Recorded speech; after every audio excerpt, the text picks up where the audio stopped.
Hello, hello, hello. All right, everybody. So we are live and coming at you with some cool stuff. We have another author joining us tonight. My name is Daniel García Ordaz. I'm a writer. I'm a teacher. I'm a former journalist, and that journalist, streak stayed in me, and I stay curious and inquisitive. So during these COVID times, I've been interviewing friends and family and folks that are just interesting to me. And so tonight I have a friend of ours who's part of the RGV Author Hub, Nason Rumfield. And so welcome, Nason. Thank you. Hello, Dana. And so welcome, y'all. And again, so drop your comments, feel free to share this, drop your comments and questions for us. And, we have a true Renaissance man with us here, Nason Rumfield. So you grew up in Harlingen, right? Tell us a little bit about yourself. Yeah, I grew up in Harlingen, Texas, on a small farm, actually, with my parents and one brother. And it's really been Harlingen all my life that I've been here. I'm 34 now, so 34 years in Harlingen. And what high school did you go to, out of curiosity? So for elementary school, up to 5th grade, I was in Stewart Place. All the way after that, I was homeschooled. Okay. All right. Sounds good. Were you valedictorian? That's really the main question. There's no other option. No one else could have done it. Right. It's sad when you're the only one in your class and you're like still salutatorian. Yeah. So you said you have a younger sibling or one older brother? An older brother. Okay. Yeah. Was he homeschooled as well? No, he went to Harlingen South. Yeah. Cool. All right, man. So you're a Harlingen native, but you're working in Brownsville these days. Yeah. Tell us a little bit about what you do for a living, if you will. I do work for the City of Brownsville Fire Department, and I operate as a firefighter and a paramedic there. Since they're merged, we run both the fire engines and the EMS ambulances. Right on. Yeah. So kudos to you and much appreciation for everything you do. You guys are in the forefront of this whole COVID thing. As first responders out there for fires, for crashes, and all that sort of stuff, as well as but you're dealing with COVID as well as these emergencies, and then of course on the ambulance, I can't even begin to imagine all the stuff y'all are dealing with. That's different. As a firefighter, what's a little different regarding COVID, responding to COVID, to fires during the COVID situation? We are seeing it up front a lot. There's a lot of calls from patients with breathing issues. We get there, they're suspected COVID based on their symptoms. Sometimes they've gotten the test and they're outright, claiming that they're positive COVID and they don't know what to do. They want transport to the hospital, or it is a dire emergency and they're needing things like, oxygen and medicine. It really just depends. Every day is different. And of course, it's a team effort from everyone in the city. We work hand in hand with the police departments, and especially who's really kicking butt out there is the nurses in the hospitals and the doctors that are there. Yeah. It's a tough situation. Out of curiosity, how many, I guess, major hospitals do y'all have in Brownsville? We would report to one of two. It's going to be either Valley Regional or Valley Baptist in Brownsville. Okay. And then personally, there's other like freestanding ERs that citizens can visit, in their own vehicle, clinics and such. Yeah, those places that have been popping up, those intensive, not intensive care rather, but como se llama, like I guess pop-up ERs, right? That Yep. Different systems have. And so, what was your trajectory as far as becoming educated as a firefighter? What was your journey like? Being a firefighter was something I wanted to do as a kid. I put it off for so long, thinking that I wasn't going to be, well equipped for that. I was wrong. It's really more about agility than it is just brute force, So I was, pleased that went well.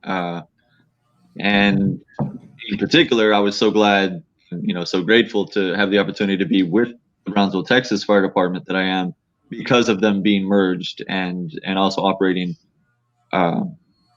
with EMS, which as a kid I was in the dark about, to be honest. I saw things in movies, the way they show about paramedics and such, but I did not know the world of it the way it really is, and that's something I've really grown to love and appreciate. And did you, I guess, was there a test, or is there an academy, or how did it work for you becoming a firefighter? Yeah, I mean, getting hired in Brownsville in particular, it's pretty normal with any department that you're going to take an entrance exam, and then based on that score, get called for an interview, hired. I went through a fire academy, which is 6 months of just pretty intensive training. Go through an ENT basic class after that, and then follow that up with going through the paramedic course, which is a very condensed course in itself to get the certification. Yeah, and very concentrated, I imagine, a lot of information. Yeah. And I know in Spanish, in Mexico at least, like a paramédico is just kind of a generic term for any EMT. Okay. But I mean, there's, at least in Texas, there's 3 designations, 3 levels, if you will. There's EMT basic you mentioned, and Yeah. what are the other 2 levels? It'd be followed by intermediate, and then end up ultimately with paramedic. Mm-hmm. What are some major, I guess, uh, responsibilities, some access that you have as a paramedic, that you're able to conduct yourself a certain way versus an EMT basic? An EMT basic will help with things like CPR. They can give things like oxygen as a drug, and it kind of is limited to that. A paramedic, I'm able to intubate if the patient needs airway assistance. I mean, I'm able to give narcotics beyond the medicines that were assigned, and it's really just a whole plethora of knowledge beyond what a basic would stop at. We get into reading cardiograms on the EKG monitor that we use and such. So. Yeah, and I guess pushing certain, you're involved more with IV type stuff and pushing certain heart medicine, that sort of thing. That makes sense. So you've been dealing, how long have you been working as an EMT firefighter? Been with the Brownsville department for 6 years now, and I guess as an EMT for 5 of those years, and then as a paramedic for three and a half of those years. Yeah. And now you also are involved with music. You're part of a band as well. Tell us a little about that. Yeah, I play bass in the band Until My End. I have not seen a lot of activity with us lately because of COVID. Really, any band is very much restricted from what they were able to do before as of late. But yeah, we're still out there writing, and certainly have plans to get into performing again once the opportunity arises. The band has a full album online right now that you can visit and listen to as you wish. Spotify, that sort of, it's out there. It's on every streaming platform. Until My End. Very cool. And what kind of music is that? It's rock. Yeah, it's all original rock. Mm-hmm. You do some of the musical writing or some of the lyrics as well, or? Most of that is going to be our singer and rhythm guitarist Larry Lozano. He really with the skeleton of everything that you hear there, and we just kind of it's a 4-man group, and the 3 of us aside from him just kind of came and pushed out that skeleton. That's cool. Who are some of y'all's musical influences? In general, I guess it really just comes down to that we are mostly born in the 80s ourselves, raised in the 90s. So there's going to be a lot of that. And then we just are influenced by the way a lot of modern music has taken those influences already and kind of revamped them to sound cleaner, clearer, with better production. So it's going to be, a lot of rock that has like synth in it, and that kind of 80s new wave influence. Cool. Tell us a little bit about your instrument. Does she have a name, or how many guitars do you have? I don't know. I guess I don't name the instruments. I just my bass over there, And I mean, it's a Fender, Fender American made P bass, which is my preference personally. Aside from that, I have a not as fancy acoustic Dean bass. Cool. And so, do you know other instruments? Not so much. I tinker around. I can play a little guitar and piano and drums, but I have no business doing any of that like I do bass. Right. And how long have you been playing? Since I was an early teenager, 13, 14. Did you pick up I don't know, an acoustic guitar first, or straight to the bass? There's always bass. Really? All right. I gravitated toward the low rumble. Yeah. Was it just a random gift, or did you ask for it? Did you research it? I mean, I wanted it. I did look into it primarily. It was a focused effort. Yeah. that's cool. Yeah. Much luck to you and your band. So now we're mostly, here because I know you. The way I mainly know you is as an author, as a writer. So tell us about your book, and give us a little bit of background how you got to writing it as well. The name of the book is "Pie We Don't Deserve." Is that right? That's right. So Pie We Don't Deserve was really just, boy, it's been a long process getting to it, much longer than it should have been. I really, wish this would have come out earlier, but everything in its right time, right? And I'm sure it began as something a little different than it ended up being. You know how that goes. But really, what brought it on was because of my working in the fire department and seeing, a lot of what we do of loss of life and grieving families. There's not always the time you might want to be there with them, counsel, and help them do that. Because there's so much, going on in the end of we have a report to do, and the nurses need to know the patient's info, and doctors and such, and it's just a juggling act for those crucial moments there. But but I saw so many families, having to mourn, the sudden loss of someone that they loved, and it felt like even if I could be there for them a little, wasn't there for them enough, And so the book, dealing with a young man losing his wife suddenly as the catalyst for what is to come, and the rest of the story is just thing ultimately that I made in hopes, at least, of it being a tool, a mechanism in which those that read it would be able to help cope with their own loss. Hope again. Yeah, I mean, as much as I don't know, there seems to be this idea that Spaniards, Hispanics, Mexicans, because we're influenced by Spain. I mean, Spain has the bullfighters. They have this idea that they lost, they owned, the New World, and then they lost it, right? And England has that mentality too, of like having been a great empire and losing. So that kind of loser mentality. In Mexico, especially, we embrace the calaveras, we embrace death, we embrace the skeletons, we embrace Dia de los Muertos. So there's this idea that in general, Mexican Americans, we're able to vocalize more, verbalize about death a little bit more, maybe accept it a little bit easier as part of our lives, versus non-Mexican Americans who maybe sometimes struggle with death. We push it away as Americans. We keep it on the side. We try not to deal with it as much as possible. We try to avoid it as much as possible.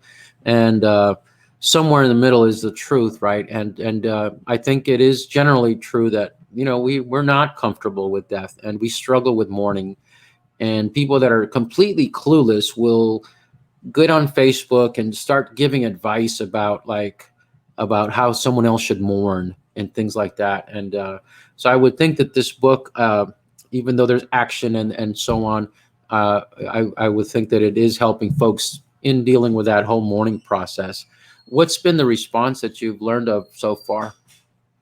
I have very much appreciated the response, or been grateful for those that have responded and the way they responded, rather.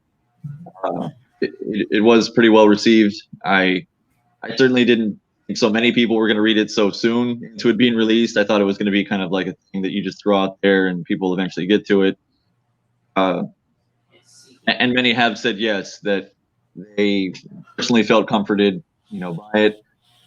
If it wasn't for them, even in that particular way, they know someone that's going to read it and would be comforted by it, and that's great to hear. That's the ultimate goal. And what's your synopsis again of the book? So a young man loses his wife suddenly. He passes on the operating table after undergoing an emergency surgery, and from that, it's just he feels like his world is shattered. It wasn't anything they saw coming. It wasn't anything that he was able to prepare for. He was just left with that loss, and what to do with the life that he had to live after, in regards to work, and just that was the love of his life. That suddenly isn't there anymore, and all the feelings that he's just left alone with. It's everything that he has to do to to cope with that. And at the same time, on the other end of the world, but yet maybe not so far away at all, there's a young man who bakes at home and sells his baked goods out of his home. And little does he know, how much of an impact that is making. And even though it's such a small operation that he looked at and works in humbly, ends up connecting with the main character in a very profound way. It's just one of those things that I wanted to show, happening in that. I mean, it is a bit fantastic. It's a little bit fantasy, going on there in the way that it happens, of course. But I wanted to show that element because I don't know how many times in my own life that something that I've been going through has totally been interrupted in a good way, something that I didn't see coming, the unexpected. And a lot of times I just think that's God giving us grace and just having mercy on us, in the midst of our sorrow. And so that's really what the main character goes through as well. Yeah, and your book came out, when was that? February 18th of this year. Say that again. I'm sorry. February 18th of this year. Yeah. Oh wow. Okay. I mean, and I mean that was a good month, before spring break, before in America we had any clue of really what COVID was all about. Yeah, I mean, at this point it feels like a lifetime ago, Yeah. So I mean, and now we're seeing that we're not able to mourn like we are used to because of COVID, and whether people around us in these last few months have been passing away from COVID or not, the COVID situation is still all around us, and it's affecting the way maybe folks are sending flowers, but they're not showing up, to be there, just to be present. Not that your presence is going to, no offense, is going to heal anyone per se, but your presence has a healing effect just by being present, and maybe the words of kindness and that sort of thing. But just sometimes seeing like, oh wow, this old neighbor of ours is here, or whatever. So there's that just unplanned, right? I mean, situation that this is hopefully, helping people deal with COVID in the mourning process. I mean, tell us about your writing process. When did you begin, and sort of how did you end up to February releasing it? The timeline is fuzzy to me in when I began, really. I just know that when I was going through the paramedic course a few years ago is when I thought of the whole thing, the concept, the title, the characters, and what was going to happen in the beginning, middle, and end, really. Like I had it all.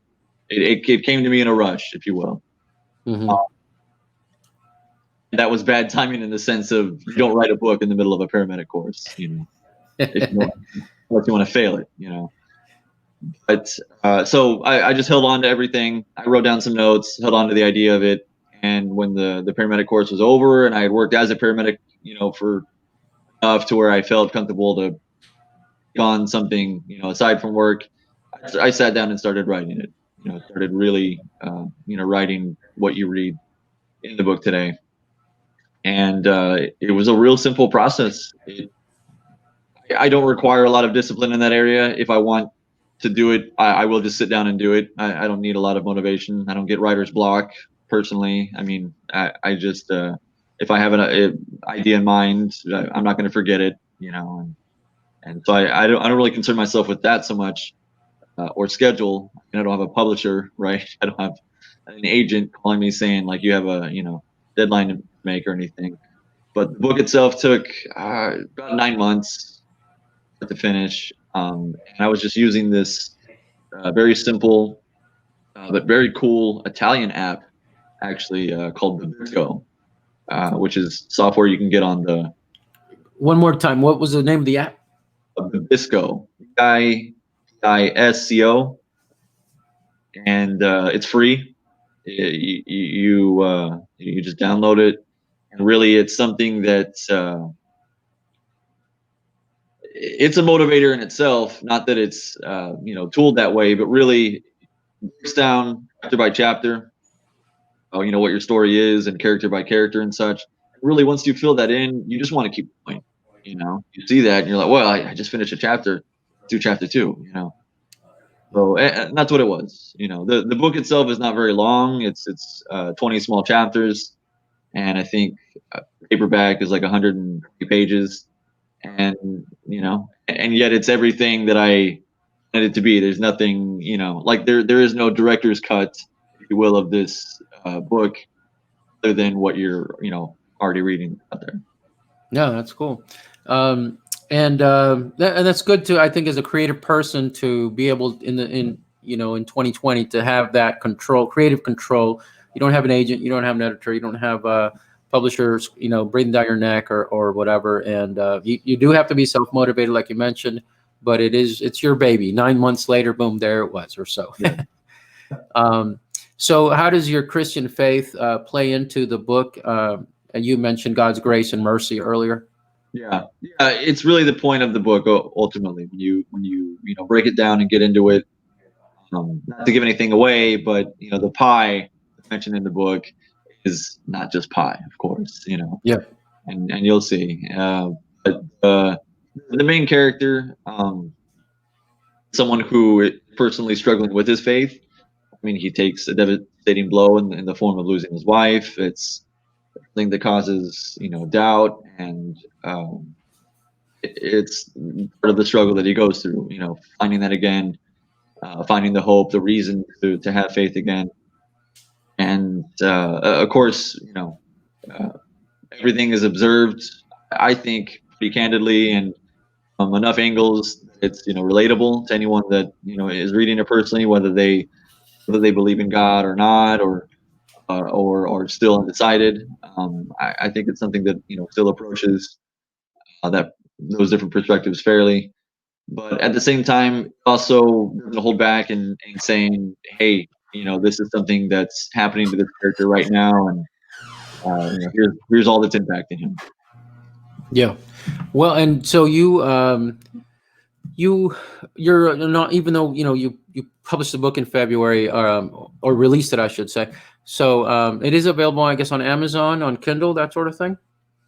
Yes, yeah. It's the publishing itself was done exclusively through Amazon.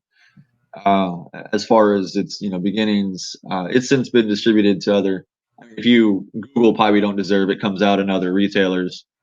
I barely discovered that it's on Walmart right now, but the formats that you can get it in are paperback on Amazon and through Kindle. Yeah, as an ebook. And I did notice that, I know Kindle sometimes they still pay the authors, but they'll run some deals where, like, you can, with a Kindle reader, you can sometimes read it for free or that sort of thing. Yeah, I believe if you're a Prime member on Amazon, you get the book free.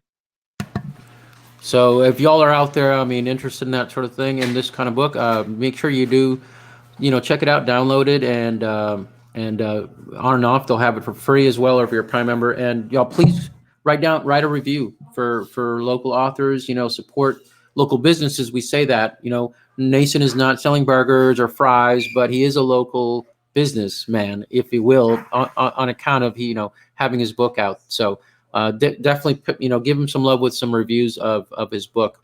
And again, we're under the whole COVID situation right now, but are you available through virtual means or in person later to do author visits or author chats with colleges, universities, high schools, and so on? Yes, I'd be open to that for sure. Cool. Well, it's great chatting with you. Is there any question that maybe you've been interviewed before and people don't ask you, and you just wish oh man, I wish they would have asked me this? Oh no, I'm not picky with that. I'm grateful for the opportunity, Dan. Thank you for this time, and yeah, I really, if anyone out there has a copy, wants to loan it out, but you don't have to feel bad about not buying it over and over again or anything. Like, it was not released to be a moneymaker for me. If it happens, great. I'm going to use that money just to make more books. But I really just want people to read it and hope that it impacts them and makes a difference for the better in their lives. Yeah, that's awesome that you were able to take your experiences as an EMT, as a paramedic, to conceive of this story that is hopefully a blessing to others. And what are you working on now as a writer? Another novel, another fictional novel. Will be the same vein categorically as this book, in that it's going to have some suspense and drama and romance, but it'll be its own story in the sense of that it's going to be very different from anything I've written, like you might pick up on Why We Don't Deserve Being, personally. So.